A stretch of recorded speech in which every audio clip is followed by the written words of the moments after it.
ఇంటికి ఇద్దరు విష జ్వరంతో బాధపడుతున్నారు. ఇది రాష్ట్రంలో ఇవాళ ప్రజలు ఎదుర్కొంటున్నటువంటి ఒక ఇబ్బందికరమైనటువంటి పరిస్థితి. పూర్తిగా ప్రజారోగ్యం పడకేసింది. అక్కడ దోమల నివారణకు సంబంధించి కూడా కావచ్చు, లేకపోతే రకరకాల అక్కడ క్లీనింగ్ విషయంలో కానీ, గ్రామ పంచాయతీలో క్లీనింగ్ విషయంలో కావచ్చు, పూర్తిగా పారిశుద్ధ్యం అనేది పడకేయడం ద్వారా ప్రజారోగ్యం పైన అది ఎఫెక్ట్ చూపిస్తోంది.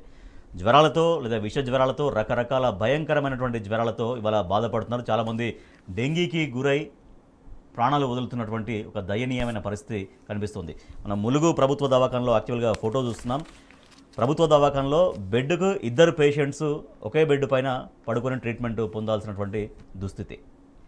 రైట్, రాకేష్ గారు, ఇప్పటికే రాష్ట్రంలో హెల్త్ ఎమర్జెన్సీ ప్రకటించాలి అంటూ మీ పార్టీ వర్కింగ్ ప్రెసిడెంట్ కేటీఆర్ గారు డిమాండ్ చేస్తున్నారు. అటువంటి పరిస్థితులు క్షేత్రస్థాయిలో నిజంగా ఎట్లా రిఫ్లెక్ట్ అవుతున్నాయి?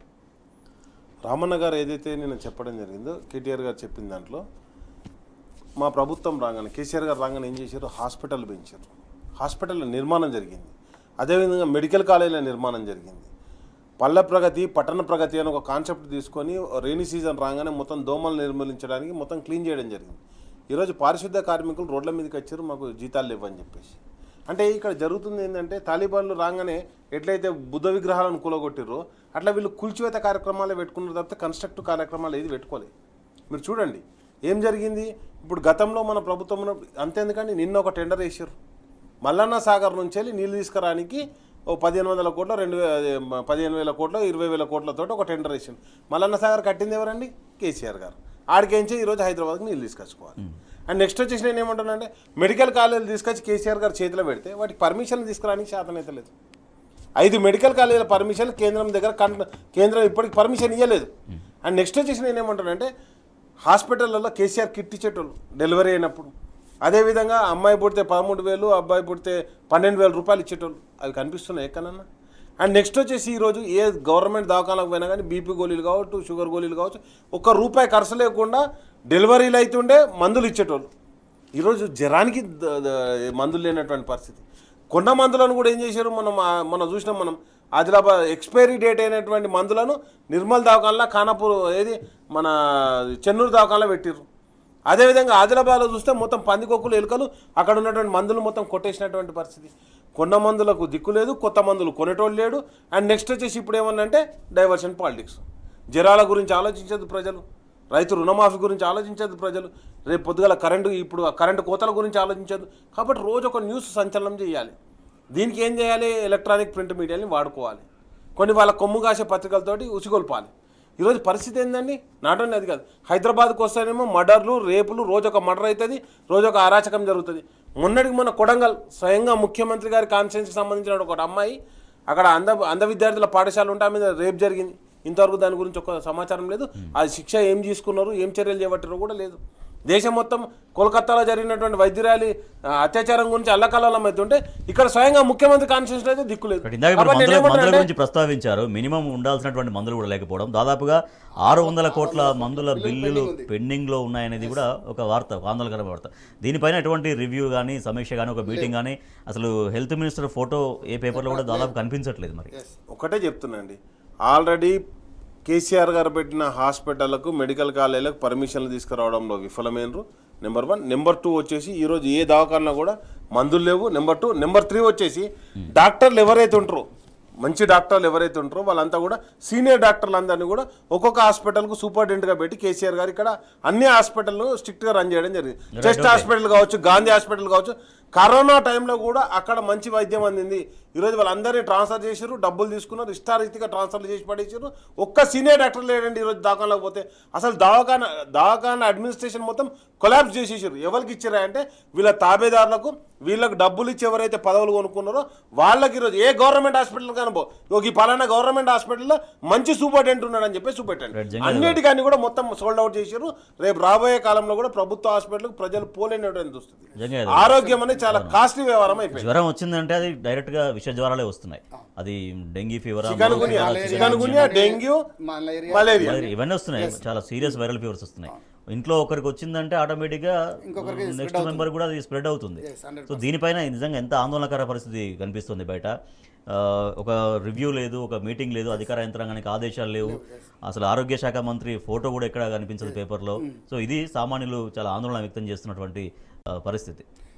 మామూలుగా ఇక్కడ మనము పెద్దలు చెప్తుంటారు ఆరోగ్యమే మహాబలమని. అంటే ఆరోగ్యం లేకపోతే ఎవరు కూడా ఏమీ చేయలేని పరిస్థితి.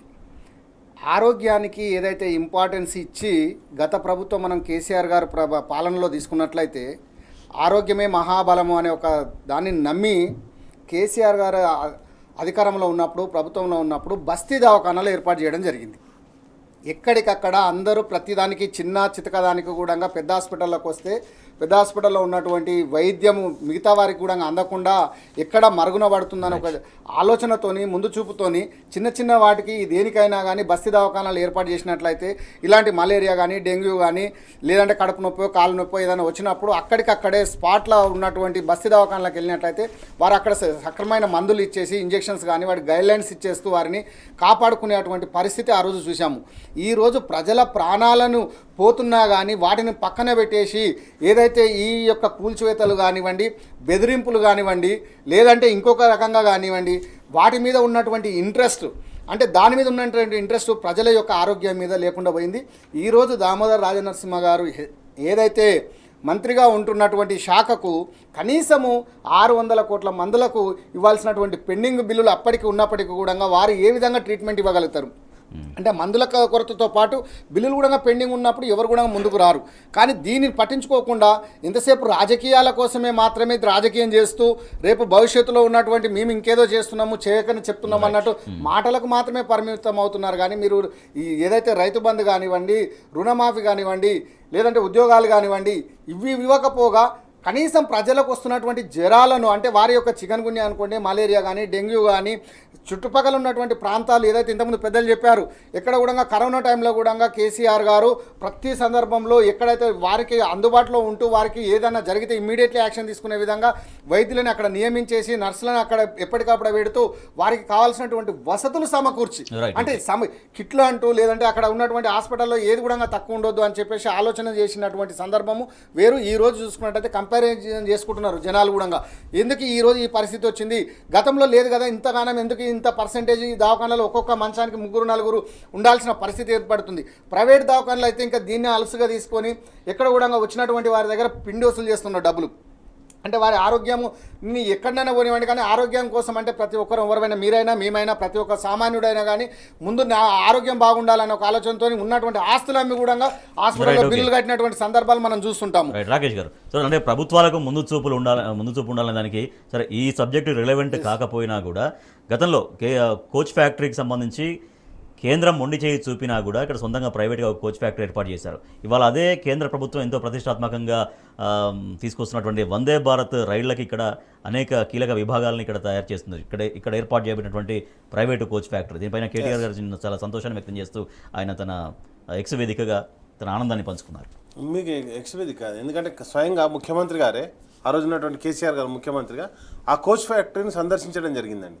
ఆ ప్రోగ్రాం కూడా పటంచెరు మెడికల్ కాలేజ్ ఓపెనింగ్ పోయే టైంలో అక్కడ కోచ్ ఫ్యాక్టరీకి పోయి స్వయంగా కోచ్ ఫ్యాక్టరీని సందర్శించడం జరిగింది.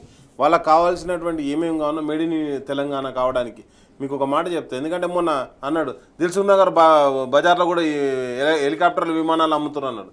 హెలికాప్టర్లు విమానాలు దిల్సుఖ్ నగర్ బజార్లో అమ్ముతలేరు, అక్కడ మ్యానుఫ్యాక్చరింగ్ యూనిట్ పెట్టారు. అది కూడా కేసీఆర్ గారు ప్రభుత్వం ఉన్నప్పుడు కేటీఆర్ గారు ఆధ్వర్యంలో పెట్టడం జరిగింది. రామన్న నేను ఒకటే అంటున్నా, కేటీఆర్ గారు మంత్రిగా ఇండస్ట్రియల్ మంత్రిగా ఉన్నప్పుడు సింగిల్ విండో సిస్టమ్ పెట్టారు. ఇప్పుడు మీ 8 నెలల కాలంలో కొత్త కంపెనీలు ఎన్ని వచ్చినాయి, కొత్త ఫ్యాక్టరీలు ఎన్ని పెట్టారు డిక్లేర్ చేయొచ్చు కదా. మేము బడ్జెట్లో పెట్టినప్పుడు రామన్న ఐటీ శాఖ మంత్రిగా ఉన్నప్పుడు మొత్తం 57,000 కోట్ల ఎక్స్పోర్ట్ చేసినామని చెప్పేసి మనం ప్రకటించినాం బడ్జెట్లో. మీరు రాగానే అది 27,000 కోట్లకి ఎందుకో పడిపోయింది. మరి అదేవిధంగా ఈరోజు ఇండస్ట్రియల్ గ్రోత్ ఆగిపోయింది, ఏదైతే ఐటీ గ్రోత్ ఆగిపోయింది, అదేవిధంగా అగ్రికల్చర్ గ్రోత్ ఆగిపోయింది. మొత్తం ఆగిపోయినాయి, రైతు ఆత్మహత్యలు మొదలైనవి. అండ్ అంటే ఎటు తీసుకుపోతారు మీరు ఈ ప్రభుత్వాన్ని?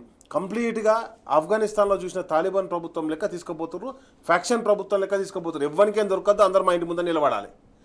అందరికీ ఇంటికాడికి వచ్చినాయి అనుకో. ఇప్పుడు రైతు బంధు డైరెక్ట్ పడ్డది, రుణమాఫీ అన్నీ ఆయన అయితే కాంగ్రెస్ నాయకుని ఇంటి ముందు ఎవరు నిల్చుంటాడు? కేసీఆర్ గారు ఏ నాయకుని మీద డిపెండ్ కాకుండా ప్రతి ఒక్కటి వాళ్ళ ఇంటికి చేరేటట్టు అందించిండు.